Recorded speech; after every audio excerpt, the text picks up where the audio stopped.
तो public where houses जो है वो एज ए इंडिपेंडेंट प्रोफेशन हो गया है और वो प्रोडक्ट स्टोरेज की गारंटी देते हैं, उनका मेंटेनेंस प्रॉपर करते हैं, उनको सेफ करते हैं, प्रोटेक्शन करते हैं, तो उनके बदले हमारे पास से यानी कि बिजनेसमैन के पास से कुछ फीस कलेक्ट करते हैं, ठीक है।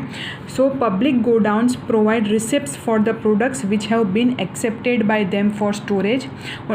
जब हम अपना माल गोडाउन में रखवाएंगे तो हमें उनके बदले रिसिप्ट मिलेगी ताकि पता चले, एक डॉक्यूमेंट एज अ प्रूफ हो कि हमने ये माल जो है, हमने इतना माल इस पर्टिकुलर गोडाउन में रखा हुआ है। The receipts are transferable and so while the product is in public godown there can be purchase and sale of such products, ठीक है। तो जो रिसिप्ट्स होती है वो ट्रांसफरेबल होती है। इसका मतलब क्या होता है कि जब हमने रिसिप्ट्स कलेक्ट की, ठीक है, तो हमें पता चलेगा कि हमने इतना क्वांटिटी का माल इस पर्टिकुलर गोडाउन में रखा है, और जब वो पर्टिकुलर प्रोडक्ट सेल हो जाएगा किसी बिजनेसमैन को और किसी कस्टमर को जिनको वो प्रोडक्ट की ज़रूरत थी, तो हम उनके साथ वो रिसिप्ट भेज सकते हैं, ट्रांसफ़र कर सकते हैं, ठीक है, कि हमने इतना क्वांटिटी का माल है वो पर्टिकुलर कस्टमर को बेचा है, ठीक है। तो ये था classification of godowns from the point of view of ownership. अब हम देखेंगे from the perspective of customs duty. Custom duty मतलब क्या होता है कि एक तरह का टैक्स है, एक तरह की ड्यूटी पेमेंट है, एक तरह का गवर्नमेंट टैक्स है जो चार्ज करते हैं। अगर हमें बाहर से माल लाना हो तो एक जगह रखा जाता है, कस्टम्स वेयर हाउस में रखा जाता है, कस्टम्स के पोर्ट पर रखा जाता है, और वहाँ जो लोग बैठे होते हैं वो माल चेक करते हैं प्रॉपरली है या नहीं, उसका प्रॉपर वेट है या नहीं। उसके लिए कुछ वेट्स प्रिस्क्राइब किए जाते हैं, जैसे कि एयरपोर्ट पर कोई लिमिट होती है, उससे ज़्यादा हम अपना गुड्स जो है वो नहीं ले जा सकते। उसी तरह अगर हमें बाहर से मंगवाना हो, माल इंपोर्ट करते हैं, तो उसमें भी वेटेज के लिमिट्स होते हैं, और जितना उसका वेट्स होता है हमारे गुड्स का, उसके हिसाब से वो लोग ड्यूटी चार्ज करते हैं, ठीक है। और अगर हमने ज़्यादा वेट का मंगवाया है तो हमें एक्स्ट्रा पेमेंट या फिर पेनल्टी भी भुगतनी पड़ेगी। वो लोग पेनल्टी चार्ज करेंगे, फ़ाइन चार्ज करेंगे, ठीक है। तो from the point of view of customs duty कौन कौन से गोडाउन हैं? Godowns for product whose customs duty is paid, imported goods for which import duty has been paid but there is no immediate availability of transport facilities to transport them to their destination. They are stored in public godowns near seaport, airport and border areas. Such godowns are known as godowns for products whose customs duty is paid. अभी क्या होता है कि जब हम माल को import करते हैं, दूसरी कंट्री से मंगवाते हैं, तो वो शिप से आती है या फिर ट्रेन से आता है, किसी भी मोड ऑफ ट्रांसपोर्ट से वो आ सकता है, ठीक है। और जब वो माल आया तब कस्टम्स वालों ने वो माल चेक कर लिया और जो कस्टम ड्यूटी भरने की थी वो हमने भर दी।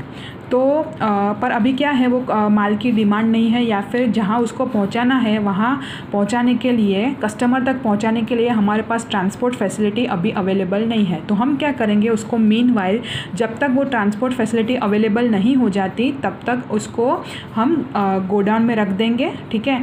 तो ऐसे तरह तरह के गुड्स भी स्टोर हो सकते हैं पब्लिक गोडाउन में जिस पे हमने कस्टम ड्यूटी पेमेंट कर दी है। दूसरा है बॉन्डेड गोडाउन। अभी बॉन्डेड गोडाउन का मतलब क्या होता है? Customs duty will have to be paid on import if such goods for which customs duty has not been paid are stored in the godown. Those godowns are known as bonded godown. तो ऐसा godown जहाँ पे ऐसा माल रखा जाता है जिस पे कस्टम्स ड्यूटी हमने पे नहीं की है, ठीक है। Such godowns are located near places of imports like ports, borders of country, etc. The importer wants to re-export the product. This godowns facilitated by way of classification and repacking. The basic nature of product is not to be changed. Such godown are a blessing for re-exporting. अभी क्या होता है कि कुछ लोग इस तरह के बिजनेस में इन्वॉल्व होते हैं जो इंपोर्ट करते हैं और एक्सपोर्ट करते हैं, दोनों बिजनेस में इन्वॉल्व होते हैं। जैसे कि फॉर एग्ज़ाम्पल मैं कुछ माल यूएसए से मंगवाती हूँ और उसको बेचती हूँ चाइना में, ओके। तो मेरा इंटेंशन क्या है, उस माल को मुझे इंडिया में नहीं रखना, ठीक है, मुझे उसको डायरेक्टली एक्सपोर्ट कर देना है, जिसको हम बोलेंगे री एक्सपोर्ट। तो यूएस से मंगवा के माल मुझे इंडिया में लाना है, इंडिया में उसको रखना है। इंडिया एक रूट है, जैसे हम मीडियम ऑफ ट्रांसपोर्ट जिसको बोलते हैं, यूएस से इंडिया आता है फिर इंडिया से चाइना जाता है, इस तरह का रूट है, क्योंकि उसको मुझे रीपैकिंग करना है है गुड्स का जो नेचर होता है वो चेंज नहीं होना चाहिए। जो गुड्स हमने मंगवाया है वो वही गुड्स रहने चाहिए, उसमें कुछ एडिशन नहीं करना है, सिर्फ उसका रीपैकिंग करना है, ठीक है, और उसको भेज देना है चाइना। तो उस पर कस्टम्स ड्यूटी भरने की ज़रूरत नहीं है। कस्टम्स ड्यूटी भरने की ज़रूरत कब होगी? जब मुझे वो माल इंडिया में रखना होगा। अगर मुझे इंडिया में नहीं यूज़ करना वो माल, मुझे डायरेक्टली दूसरी कंट्री में भेज देना है, तो एक और गोडाउन अवेलेबल है जिसको बोलेंगे हम बॉन्डेड गोडाउन। तो बॉन्डेड गोडाउन में हम रख सकते हैं और फिर उसको रीपैकिंग करके उसको अच्छी तरह से क्लासिफिकेशन करके, मतलब उसको मुझे अलग अलग पैकिंग में रखना है, तो क्लासिफिकेशन करके हम उसको वापस चाइना भेज सकते हैं, ठीक है। अभी है godowns based on usefulness perspective.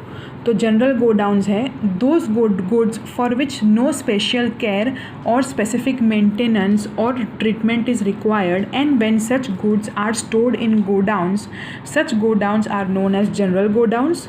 All products all of different shapes, weight, volume, nature are stored in such godowns which are widespread। अभी ऐसे गुड्स जिनकी क्वालिटी मेंटेन होती है, जो पेरिशेबल इन नेचर नहीं होते, वो इस तरह के गोडाउन्स में रखे जाते हैं जिनकी कोई स्पेशल केयर एंड ट्रीटमेंट नहीं होती। दूसरा है specific godowns, those products which require special care, treatment and maintenance, and godowns which store such products are known as specific godowns. वो गुड्स जिसमें स्पेशल केयर या ट्रीटमेंट की ज़रूरत है, जिनको कोल्ड स्टोरेज में रखा जाना चाहिए, जिनकी क्वालिटी मेंटेन करना बहुत ही ज़रूरी है क्योंकि वो पेरिशेबल इन नेचर है। फॉर एग्जांपल पेट्रोलियम प्रोडक्ट्स होते हैं वो लीकेज हो जाते हैं, ठीक है। उसी तरह फ्रूट्स होते हैं, वेजिटेबल्स होते हैं, उनका भी पेरिशेबल इन नेचर है, तो उनको ठीक तरह से स्टोर करना पड़ेगा। तो ऐसे प्रोडक्ट्स जो रिक्वायर करते हैं स्पेशल केयर एंड ट्रीटमेंट, वो यहाँ पे रखे जाते हैं।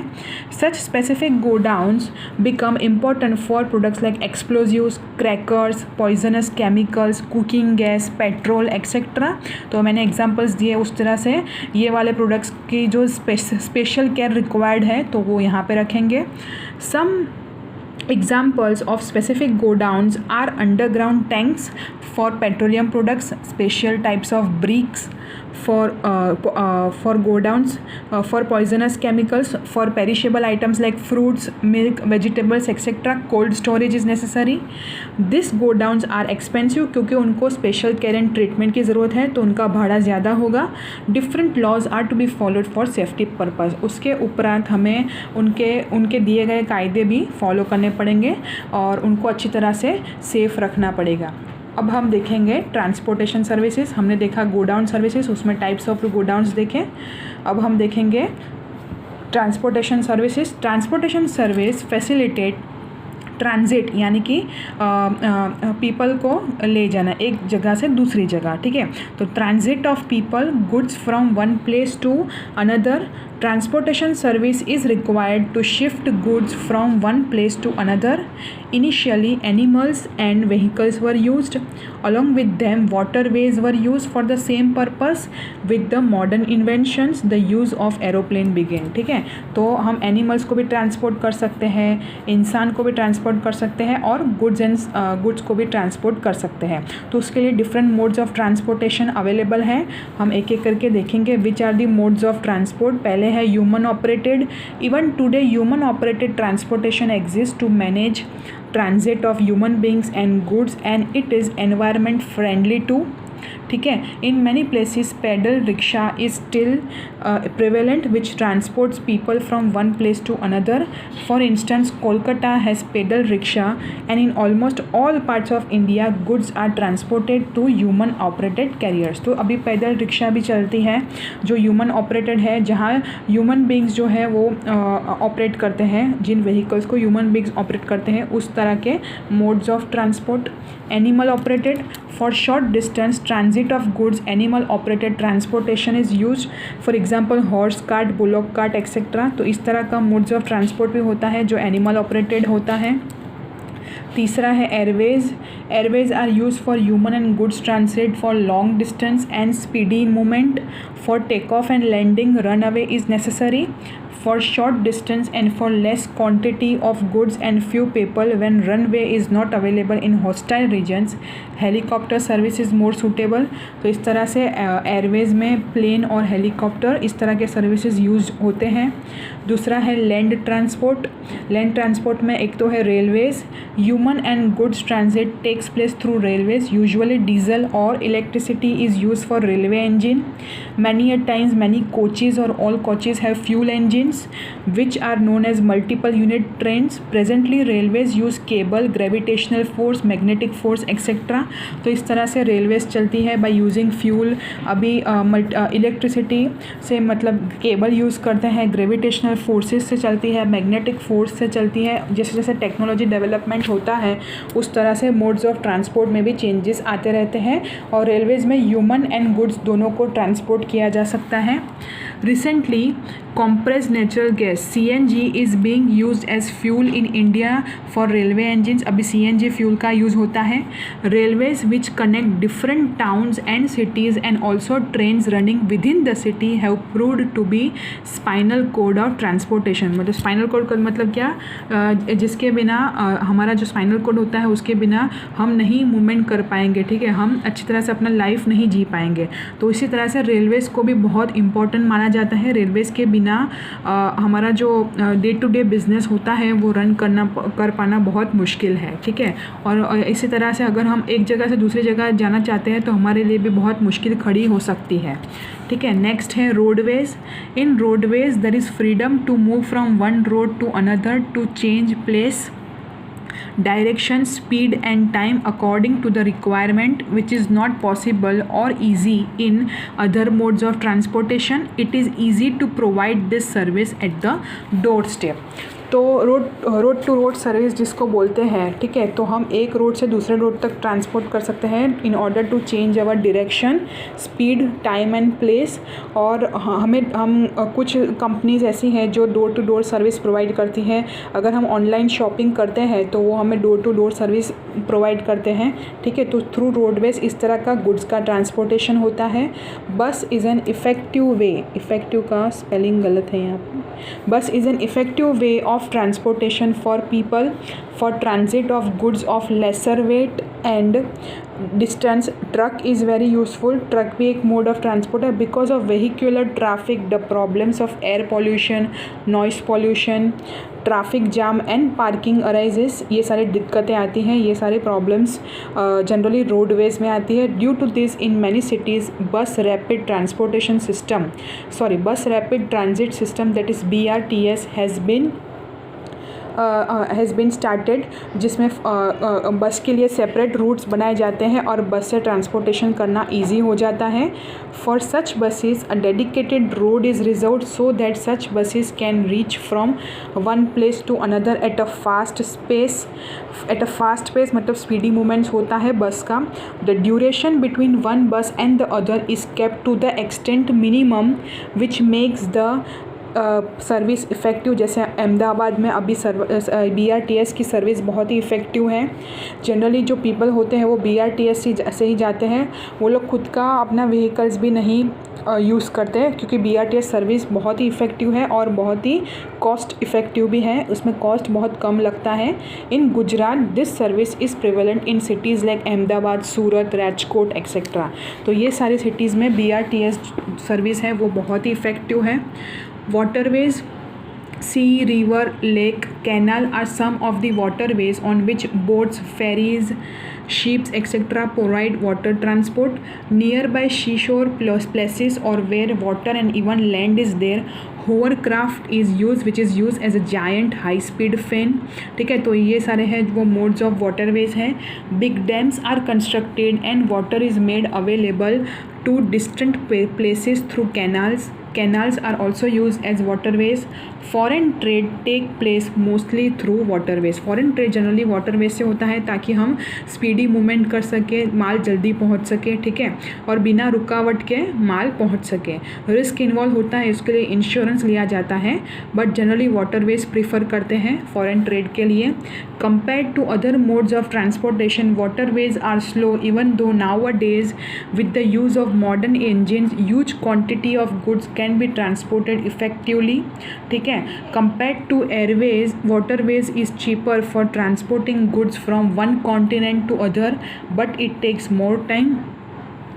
At the near by coastal areas ferry service has proved very profitable, मतलब जो शिप सर्विस होती है that is proved very profitable, ठीक है। ट्रांजिट थ्रू पाइपलाइन, पाइपलाइन भी एक मोड है। Pipeline is use for liquid और gaseous product. This arrangement is useful for transportation of fluid waste, water, petroleum, natural gas etcetera. तो इस तरह के लिक्विड प्रोडक्ट्स के लिए पाइपलाइन का यूज़ होता है। तो for instance for transporting gas from Hazira Gujarat to Madhya Pradesh and Uttar Pradesh, pipeline is laid. Oil and petroleum products are transported through pipeline in states like Assam, Bihar, Gujarat, Uttar Pradesh and Haryana. तो इस तरह से पेट्रोलियम प्रोडक्ट्स को ट्रांसपोर्ट करने के लिए from one place to another place pipeline is being used. तो यहाँ पे होता है आपका चैप्टर नंबर 2 कंप्लीट। ओके, आप एक बार ये गो थ्रू कर लेना और अगर कुछ भी डाउट हो तो मुझे बताना। ओके, अब हम नेक्स्ट लेक्चर से स्टार्ट करेंगे आपका चैप्टर नंबर 3। इसके एक्सरसाइज में एज अ होमवर्क देती हूँ आपको, जो क्वेश्चंस लिखने हैं वो आप वो होमवर्क कंप्लीट करके मुझे पिक्स भेज देना। Okay, thank you so much.